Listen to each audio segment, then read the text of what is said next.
इसलिए इन 16 मंत्रों का आप घर के अंदर भी सुबह शाम यदि श्रवण करते रहें तो ये परम कल्याणकारी, परम शक्तिशाली है। वेदा ऊचुः नमो देवी महामाये विश्वोत्पत्ति करे शिवे निर्गुणे सर्वभूतेषु मात शंकर कामदे। त्वं भूमि सर्वभूतानां प्राणवतां तथा धि श्री कांति क्षमा शांति श्रद्धा मेधा धृति स्मृति। त्वमोदगीतेर्धमात्रासि गायत्री व्यारतिस्तथा जया च विजया धात्री लज्जा कीर्ति स्पृहादयः। ओमकार के अंदर जो ये अर्धमात्रा, जो ऊपर मात्रा लगी है, वास्तव में वो जो शक्ति है वो आप ही हो। जो व्यारति है भूर्भुवस्वः, जो गायत्री की भी जो शक्ति है भगवती, वो आप ही हो। जितनी भी कलाएं हैं जो भगवान ने धारण की है, धी श्री कांति, वो वास्तव में आप ही हो। इसलिए सबकी आराध्य, सबकी परम स्तुत्य, सब कुछ इस संसार के कारण ये नक्षत्र निहारिकाएं, जो सब दृश्यमान जो जगत है, ये सब आप में ही है और आप ही इस रूप में व्यक्त हो। त्वासंस्तु मोमंब भुवनत्रय संविधान दक्षा दयारासयुतां जननी जनानां विद्या शिवां सकल लोकहितां वरिण्यां वाग्बीज वासन्निपुणां भवनाशकर्त्रीं ब्रह्मा हर सौरि सहस्रनेत्र वाग्वन्नि सूर्या भुवनादिनाथा ते त्वत्कृता सन्ति ततो न मुख्या माता यतस्त्वं स्थिरजङ्गमानम् सकलभुवनमेतत् कर्तुकामा यदा त्वं सृजसि जननि देवान् विष्णुरुद्राजमुख्यान् स्थितिलय जननं ते कारयस्येकरूपा न खलु तव कथञ्चित् देवी संसारलेश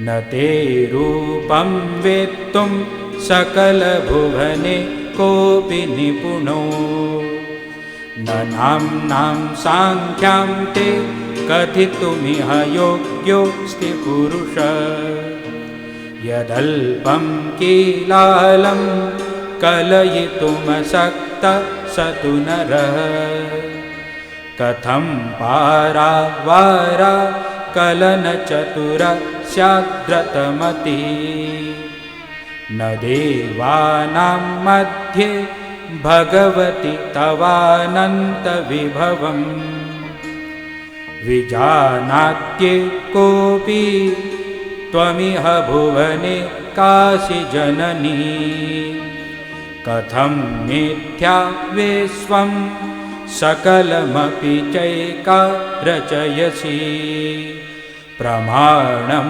त्वेतस्मिन् निगमवचनं देवि विहितं निहिहेवासि त्वं निखिलजगतां कारणमहो चरित्रं ते चित्रं भगवति मनो नो व्यथमति कथंकारं वाच्य सकल निगमागो चरगुण प्रभावस्वं यस्मात् स्वयमपि न जानासि परमम् न किं जानासि त्वं जननि मधुजिन्मौलिपतनम् शिवे किं वा ज्ञात्वा विविदिशसि शक्तिं मधुजिता हरे किं वा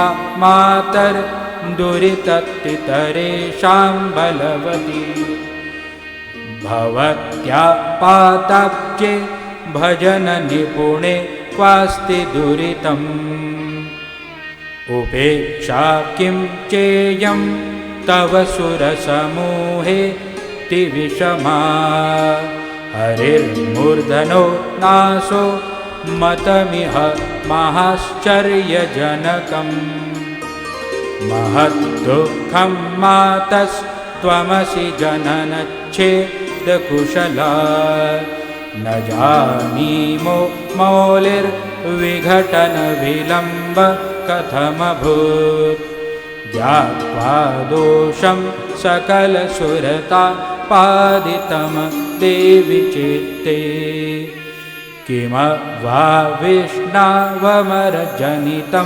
दुष्कृतं पातितैतै विष्णुर्वा किं समरजनित कोऽपि गर्वोऽतिवेगा चेत्तुं मातस्तौ विलसितं नैव विद्मोत्रभावम्।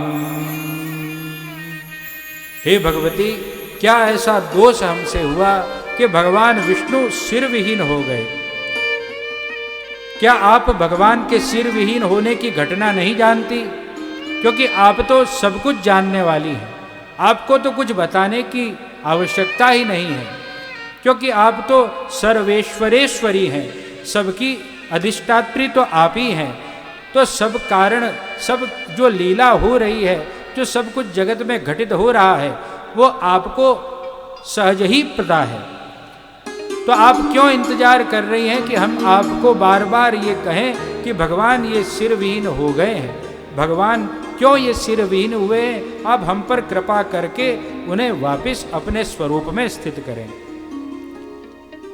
किं वा दैत्ये समर विजिते स्थिरथये देशे सुरम्ये घोरं तप्त्वा भगवति वरं लब्ध्वद्भिर्भवत्या अन्तर्धानं गमितमधुना विष्णुशीर्षं भवानी द्रष्टुं किं वा विगतशिरसं वासुदेवं विनोद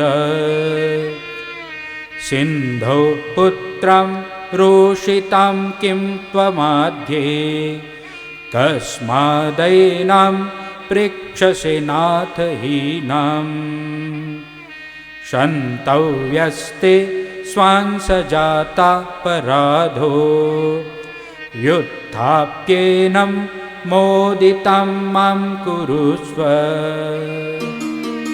एते सुरास्त्वां सततं नमन्ति कार्येषु मुख्या प्रथितप्रभावा सोकारणवातारय देवी देवा नोत्थाप्य देवं सकलाधिनाथम् मूर्धागतक्वाम्बहरेर्न विद्मो नान्योऽस्त्युपाय खलु जीवनेद्य यथा सुधा जीवन कर्म दक्षा तथा जगत जीवितदासि देवी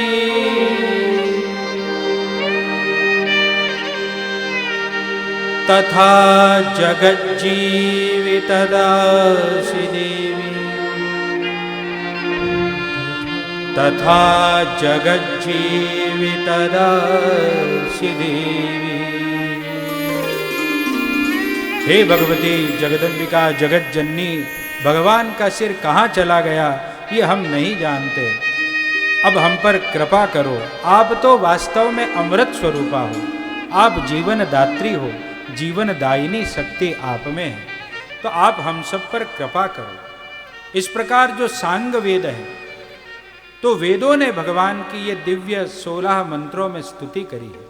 जो सांग वेद है साक्षात मूर्तिमान होकर के, इसीलिए कथा में